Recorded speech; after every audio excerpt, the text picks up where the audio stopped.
Both teams are hitting the midpoint now in their builds.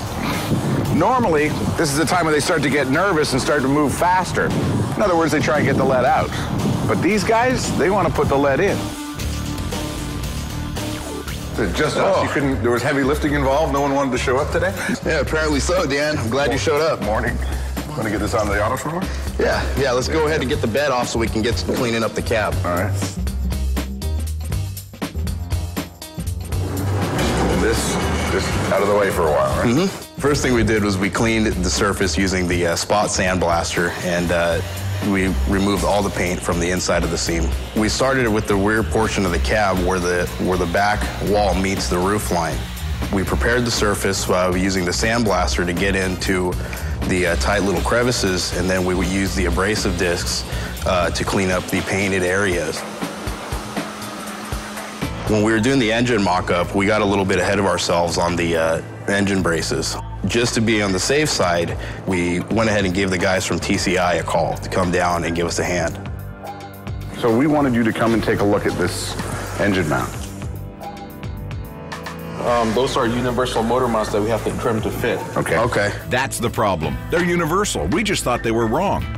The placement of the engine is critical. About 4 degrees is what you're looking for on the center line going towards the rear end. You want the center line of the crankshaft and the tail shaft to be about 4 degrees down going towards the back, where the drive shaft would be about 3 to 4 degrees up. With the engine set precisely, cardboard templates give us the exact angle and shape for the mount plates. You want to make sure that they're parallel because you want to have the correct suspension travel, and you don't want to have any type of problems down the road with your drive shaft being in the correct position. By having it 3 degrees down in the front and 3 degrees up in the back, you're going to make sure that your drive shaft can move and not cause any problems with transmission, tail shaft, or you can have bearing problems with your U-joints. The amount of movement a drive shaft endures can be extreme. Between hard off-the-line starts and rough or uneven roads, the travel range is either helped or hindered by the pitch of the engine. We had to sand the hood to basically get the seam clean. What we're going to end up doing is letting the hood, getting it filled in, so we can go ahead and make it all look flush instead of using the original chrome stripe that they use down the center of it. Well, when I was sanding, I was using a disc sander to go ahead and lightly go over the top of it at a slow speed so it didn't heat the metal. As I was going through the layers of paint, I did run into a white, green, red. Also, there's another shade of white underneath it as well. This hood isn't used, it's experienced. You want to get all the contaminants and all the rust, grease, dirt, or paint out of the seam. Then you go ahead and apply the tinning paste. You heat the tinning paste till it browns, and then you wipe off all the contaminants in that flux that comes up to the top. Then you go ahead and you heat the panel a little bit, and you put in your lead. Starting with the contaminant-free surface is the first of what seems to be a rather simple process. Heat, melt, spread. Same steps to make a grilled cheese sandwich. Because we used the propane torch, we didn't really create a whole lot of heat. We just made enough heat to melt the lead and apply to the body. The lead generally melts at about 500 degrees Fahrenheit.